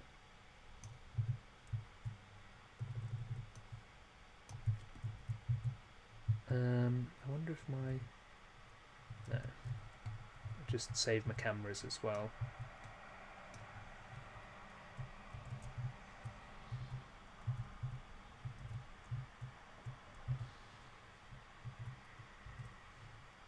Draw 5. Let's see how we get on. Okay, we got Radiant Smite, got Track Shoes. We need more blessy things. Definitely chuck Water Radiance. Probably chuck Mendex. Perception gets a card early. Radiant Smite is actually garbage without enough bless, so we'd chuck it as well. Hiding Spot, Tempt Fate, delightful. Okay. Play the Track Shoes to set up some evades. Try and... Oh, why does the game think that 2 people are here? Try and get a clue. Potentially Tempt Fate. Let's put our Track Shoes on. Let's try and get a clue. That's a -2, I believe. Yeah. So that's the clue and the key.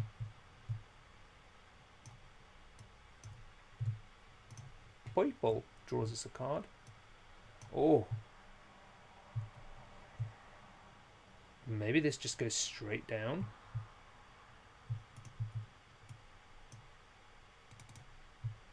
We have Tempt Fate ready to go if we want to. Upkeep.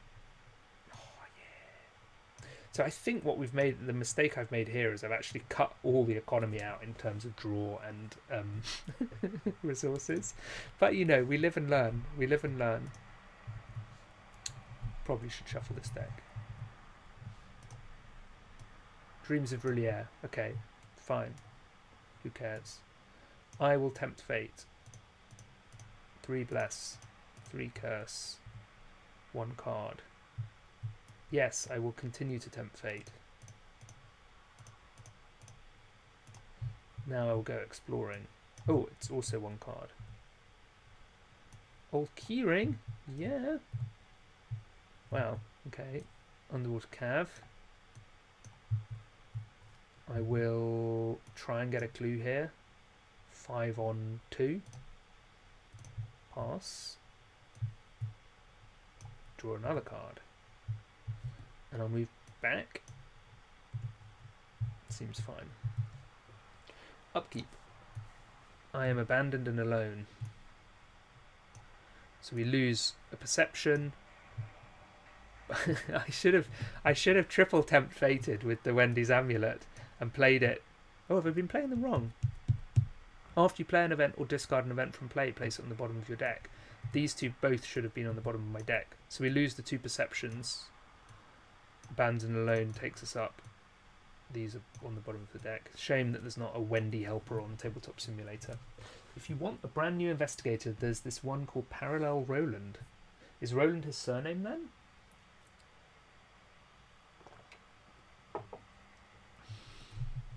That was upkeep, right? Abandoned and alone. Yeah. Mythos. To Doom. Card is Young Deep One, horrifying us again. We are 2 sanity off death. We will try to evade it. We are 5 on 3.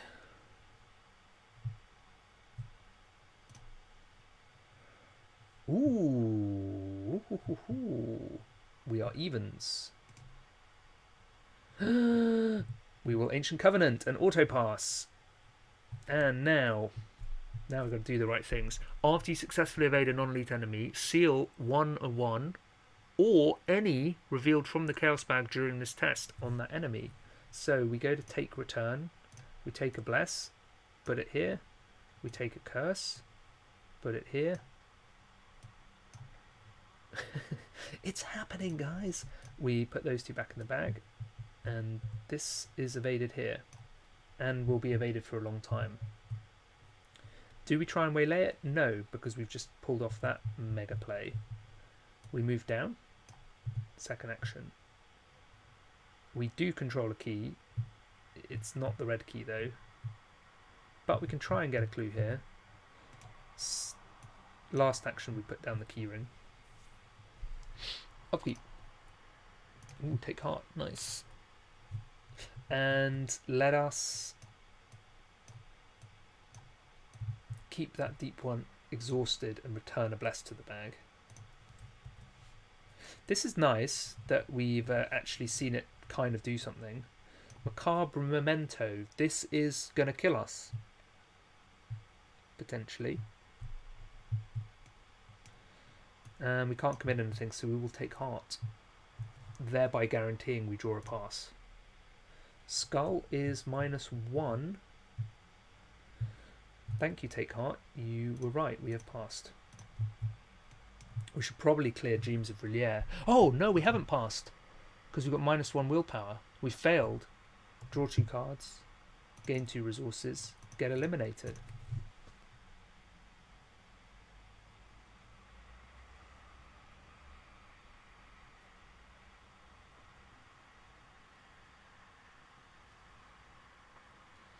Nice. Well, I was just playing a game quickly until I end the stream, so that's no bad thing, I guess.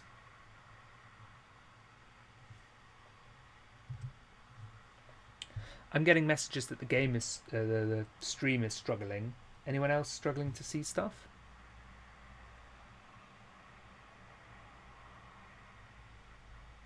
Maybe, maybe not.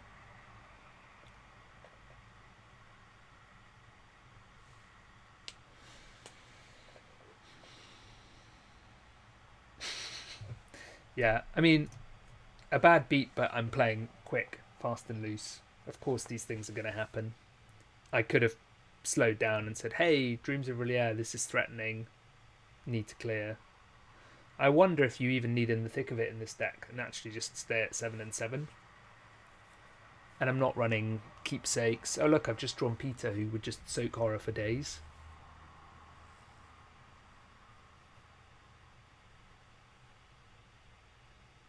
A bit of a slideshow, a bit choppy. Yeah, okay.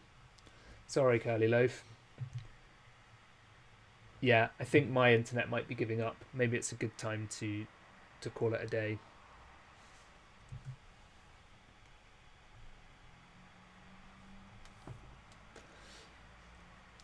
That's good though. We've done 2 hours. It's tried its best. Maybe it doesn't help that I'm also doing my video as well as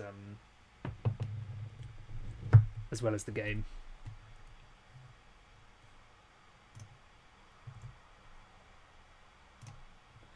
Okay, so our conclusion here is that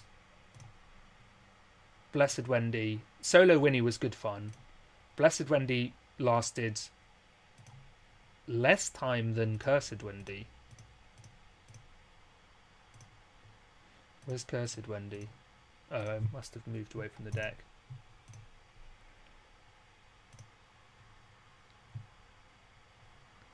But it felt like I knew what I was doing a bit better. I feel like this goes up to 2-way lay.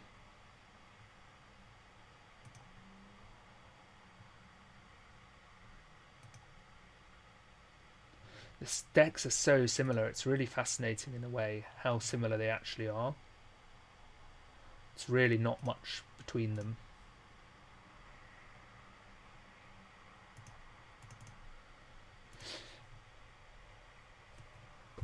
Okay, well, I'm going to bring this to an end, I think, because we've done 3 attempts, 1 from 3, and we built 3 decks, if we can call them that.